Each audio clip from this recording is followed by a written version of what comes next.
First and foremost, before I get to that question, Mike, just want to make sure that we reiterate and not forget of what's going on here.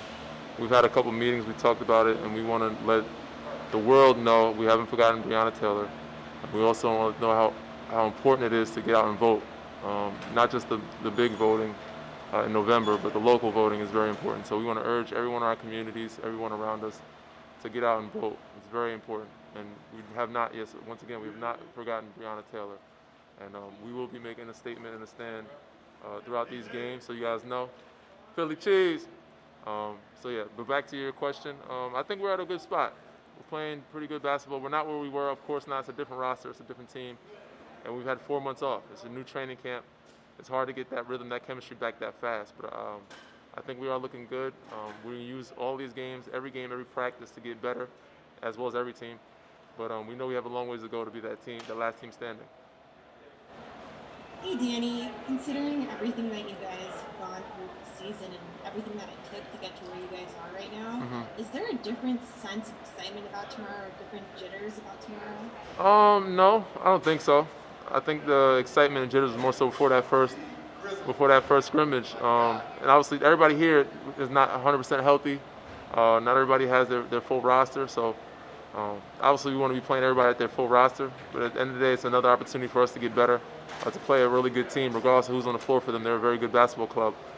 So yeah, we're excited to be able to play again and give our fans some excitement. Even though they're not here to watch us in person, we know they're back home rooting us on and cheering us on, and they'll be helping us from the virtual TV screens. Tanisha, we have. Oh. Kyle, go ahead. Oh, okay. Sorry. Danny, AD was talking about how you guys are still trying to decide what you might do around the national anthem tomorrow, the demonstration. How aware are you guys that this is the first night of the NBA and that this kind of helps set the tone for what you're talking about on social justice issues for the rest of the season? So we're very aware, and we've had meetings throughout the last couple of weeks and discussed it. So we will be doing something as a unified group, not just as one team, as Lakers organization, and not just us and the Clippers, but everybody throughout the league, everybody that's all the teams that are here have discussed it, and we've come to an agreement, and hopefully we can execute that the way we want it to be as moving forward as one unit. But I mean, you guys will see tomorrow when that time comes. Chris? Danny, speaking back on the first question, is the goal for you guys to get back to being the team that you were in the heyday, or because of the personnel changes? No, the goal is to be better. We were good, but we weren't where we wanted to be then even still. We played good basketball. We lost to Brooklyn before the hiatus. So we want to be better. We want to step on the floor every time, have that same focus as if we're playing Milwaukee or the Clippers, and continue to get better. And we know we have to be better than that to be able to win and be the last team standing, because we know Clippers are going to get better, Milwaukee's going to get better, Brooklyn, and all those teams that are here are going to get better. So we have to continue to be as good as that, or if not better, to be the last team standing. Do you expect to play any differently because of some of the personnel tweaks that have happened? No. We have so many different threats, so many different guys with experience on our roster. We have a lot of depth. So we can play big, we can play small, we can inside out. But we're going to play our type basketball. And that's always, first option is push the pace. We have guys that can run and play well in transition. So that's always the easiest way to get an easy basket. But outside of that, we can play half court too. But we're going to play our type of basketball, and that's any way we want to go. Brian? Hey, Danny, you guys as a group have, been able to use a lot of different ways to communicate with fans, not just about racial justice issues, but all kinds of things. You have your podcast, JaVale's doing blogs and all these things. How is that going to change the ability to communicate directly with fans in the ways that you guys can bypass traditional media and all that kind of stuff over the course of your career? And then kind of what role is LeBron do you think in that? You're kind of breaking up there, but I got the gist of the question. I think it expands our reach when we're able to we don't have to directly talk to fans and be out in the public. Obviously, it's great to do that, and I would love to be out there in the public and protesting and doing little things to show face. But to be able to do it from a platform, from a media standpoint, or social media, YouTube channel, podcast, makes it easier for us to reach our fans and other people throughout different countries, not just our own. So I think it's been great that social media has grown, the technology has gotten better. It only is for an advantage for us.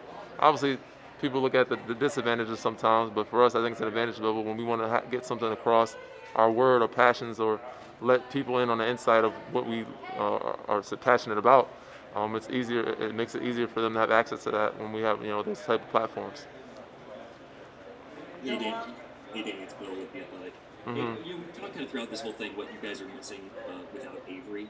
I'm wondering, does he still have a presence with this team? Is he in touch? Are you guys hearing from him? And what's kind of his presence, if any, at this point? I haven't been in touch with him. We talked quite a bit before we left, but right up until he decided to opt out, he was a little distant, which is normal, human nature. I have been meaning to check in on him, check how he's doing, but the standard he set for us defensively is always going to be there. That presence of how he picked up full court and what our point differential was when he was on the floor. That's always a goal of ours. There's always the Avery challenge of holding the teams under a certain amount, or playing our defense at a certain level. So even though he's not here, there's always a standard that he's upheld for us, to challenge ourselves to achieve that goal defensively. Okay, Tanya Ganguly. There's a lot of talk about playoff LeBron, a change in focus and intensity. What are you expecting? I'm expecting him to be the same guy he has been in the past, and that's obviously be great, and even greater in the playoffs, how he's always been. He's a clutch guy. He shows up when the lights are the brightest. So we're going to need him to do that, and obviously we're going to need everybody else to step up too. We're going to need AD. We're going to need everybody around him.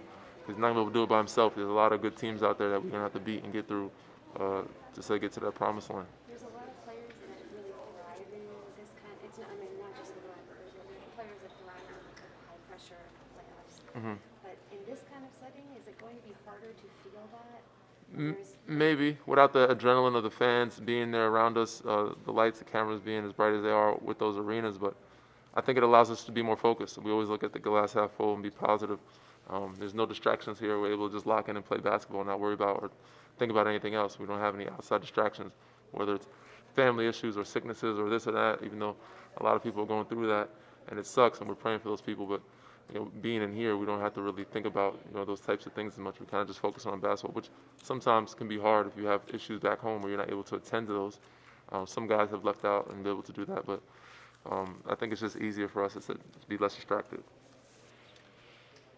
One final question with Kyle Goon. LeBron was sitting here yesterday, icing up, talking about how his body was in this great rhythm in March. Now it's kind of like a reset. What have you seen from him specifically in terms of trying to get back to where he was in March, and what's your level of confidence that he can kind of make those adjustments? Just going off his character and his work ethic and his habits, my confidence is very high in him, because I know he's nonstop been working since the pandemic has happened. But you can see him finding his rhythm each day in practice. It's only getting better and better.